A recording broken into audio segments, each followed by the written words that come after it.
रवि, घर में जरा भी राशन नहीं है, राजू को भूख लगी है। दीपिका, मैं मेहनत तो कर रहा हूं मगर मालिक ने पैसे नहीं दिए तो इसमें मेरी क्या गलती है।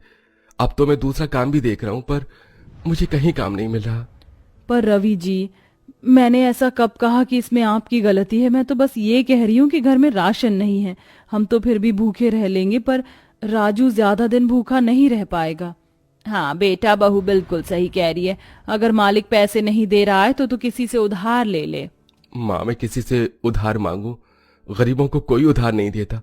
और पिछले महीने मैंने लाला की दुकान से राशन लिया था, वो तो मेरी शक्ल देखकर ही मुझे भगा देगा। माँ जी, रवि जी, अगर आप दोनों कहो तो क्या मैं अपनी दोस्त काजल से कुछ पैसे उधार ले लूं? कोई जरूरत नहीं है दीपिका बहू अपनी उस अमीर घमंडी दोस्त से पैसे लेने की। मुझे भूखे मरना पसंद है, पर मुझे तेरी दोस्त की मदद नहीं चाहिए। दीपिका, माँ बिल्कुल सही कह रही है। हम वो दिन कभी नहीं भूल सकते जब हमने उनसे अपने बेटे की दवाई के लिए सिर्फ 500 रुपए उधार लिए थे। वो लोग कहने को इतने अमीर है पर उनकी हरकतें गरीबों वाली है। माना कि मेरी दोस्त घमंडी है, वो हमें हर समय जलील करने में लगी रहती है, पर इस समय मुझे अपने बेटे की फिक्र है। इसलिए अगर मुझे भीख भी मांगना पड़े तो मैं वो काम करूंगी। मैं जा रही हूँ अपनी दोस्त के पास मदद मांगने।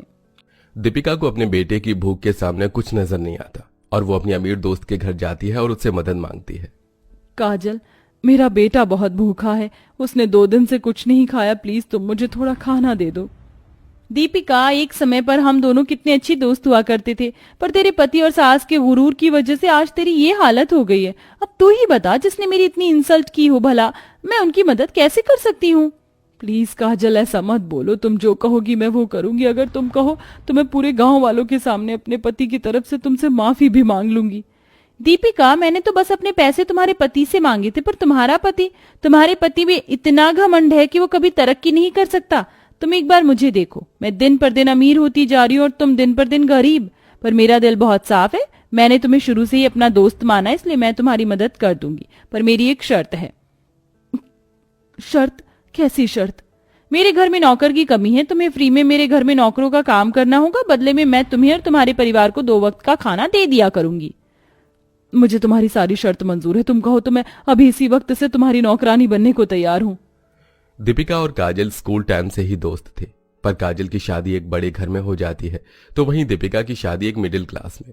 और समय के साथ काजल और अमीर होती जाती है और दीपिका धीरे धीरे गरीब हो जाती है। और बीतते समय के साथ दीपिका की आर्थिक स्थिति इतनी खराब हो जाती है कि आज वो काजल की चौखट पर मदद की भीख मांग रही होती है। भाभी, आपको क्या जरूरत थी अपने उस अमीर घमंडी दोस्त के घर में नौकरों का काम करने की? आपने उसे मना क्यों नहीं किया? और क्या करती मैं? मुझे अपना और अपने घर वालों का पेट भरना है और मेरे पास कोई दूसरा रास्ता नहीं था, इसलिए मुझे जो ठीक लगा मैंने वो किया। बहू, तूने ये ठीक नहीं किया। अब वह अपनी बेइज्जती का बदला तुझसे लेती रहेगी। सारी गलती मेरी है। मुझे उससे बदतमीजी से बात नहीं करनी चाहिए थी। आखिर वो अपने पैसे ही तो मांग रही थी। मुझे उस वक्त उसकी बात मान लेनी चाहिए थी, मगर मैंने उसके सामने उसकी इंसल्ट ना की होती तो आज वो हमसे इस तरह से बदला नहीं ले रही होती। मेरा मालिक उसका गुलाम है और उसी के कहने पर उसने मेरे पैसे रोक रखे हैं। दीपिका और उसके पूरे परिवार के पास काजल की बात मानने के अलावा और कोई दूसरा रास्ता नहीं था।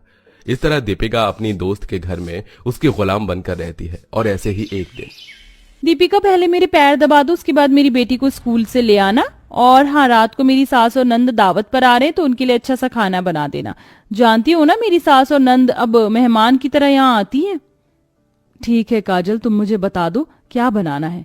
दीपिका, मैं तुम्हारी मालकिन हूँ, दोस्त नहीं, इसलिए मुझे मैडम बोलो। और हाँ, रात में शाही पनीर कढ़ाई और पनीर रुमाली रोटी, आलू नान और मंचूरियन राइस बना लेना। ठीक है मैडम। दीपिका अकेली सुबह से शाम तक काजल का काम करती, उसकी सेवा करती, उसकी बेटी को स्कूल छोड़ने और लेकर आने का काम भी अकेली दीपिका ही संभालती है।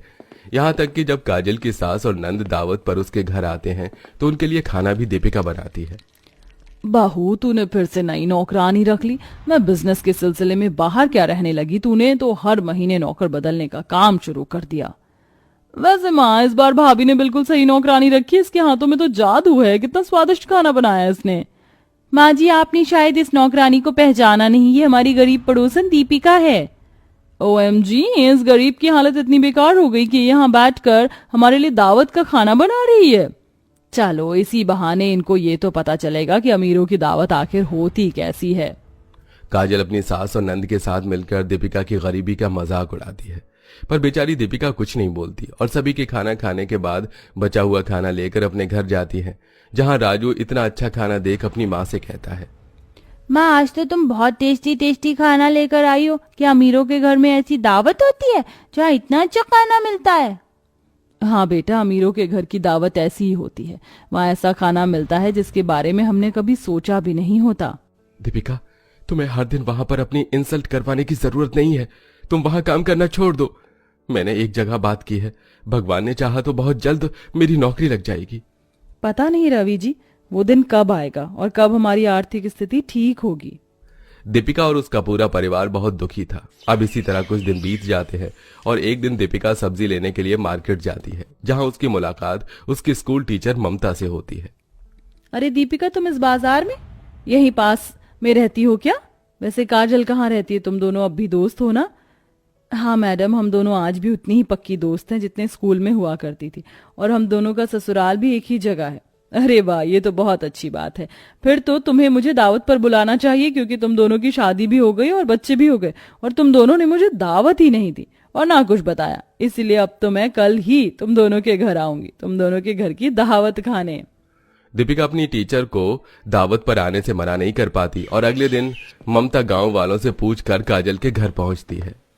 अरे वाह काजल, तुम तो बहुत अच्छी जिंदगी जी रही हो। वो तो अच्छा है कि कल मुझे बाजार में दीपिका मिल गई। वैसे दीपिका ने तुम्हें बताया होगा मेरे बारे में? हाँ हाँ मैडम, दीपिका ने मुझे सब बताया था, पर लगता है उसने अपने बारे में आपको कुछ नहीं बताया। वो गरीब आपको क्या ही दावत खिलाएगी, आप मेरे घर ही दावत खाकर चली जाना। काजल का बिहेवियर ममता को बहुत अजीब लगता है और काजल दावत के नाम पर उसे रात का बचा हुआ खाना गर्म करके देती है। मैडम, हमारे घर में तो रोज शाही खाना ही बनता है। मैं जानती हूँ आपने इतना टेस्टी खाना आज से पहले कभी नहीं खाया होगा, क्योंकि आप भी तो मुझसे गरीब ही हैं। इसलिए आप बेफिक्र होकर इस दावत को एंजॉय कीजिए। क्या पता आपको उस गरीब दीपिका के घर में कुछ खाने को मिले या ना मिले। सही कहा काजल तुमने, मैंने इतना सही खाना कभी नहीं खाया और मुझे ऐसे दावत की आदत भी नहीं है। अच्छा, अब मैं चलती हूँ, दीपिका मेरा इंतजार कर रही होगी। पर मैडम, आपने तो कुछ खाया भी नहीं, और दीपिका के घर में दावत की उम्मीद मत रखो, क्योंकि उसके घर में गैस भी मेरी बदौलत ही जलती है। वे लोग मेरे मोहताज हैं। मेरा बचा हुआ खाना खाकर वे लोग अपना पेट भरते हैं। कोई बात नहीं काजल, जैसे मैंने तुम्हारी दावत नहीं खाई, वैसे ही मैं उसकी दावत भी नहीं खाऊंगी। खाने की दिक्कत उसके घर में है, मेरे घर में नहीं। और हाँ, यहाँ मैं दावत खाने के लिए नहीं, बल्कि अपनी ब्रिलियंट स्टूडेंट से मिलने के लिए आई थी, जो शायद अब ब्रिलियंट नहीं रही।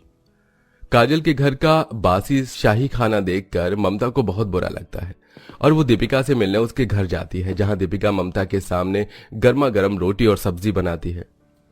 माफ करना मैडम, पर हमारे पास खुद के खाने के लिए भी राशन नहीं है। ये राशन भी मुझे काजल से मिलता है, इसलिए दावत के नाम पर मैं आपको सिर्फ रोटी सब्जी खिला सकती हूँ, क्योंकि मेरी इतनी औकात नहीं कि मैं काजल की तरह आपको 56 भोग दे सकूं। अपनी स्टूडेंट को माफ करना। नहीं दीपिका, तुम्हारी दावत काजल की दावत से बहुत अच्छी है। अमीर लोग जितने अमीर होते हैं उनका घमंड भी बढ़ता जाता है।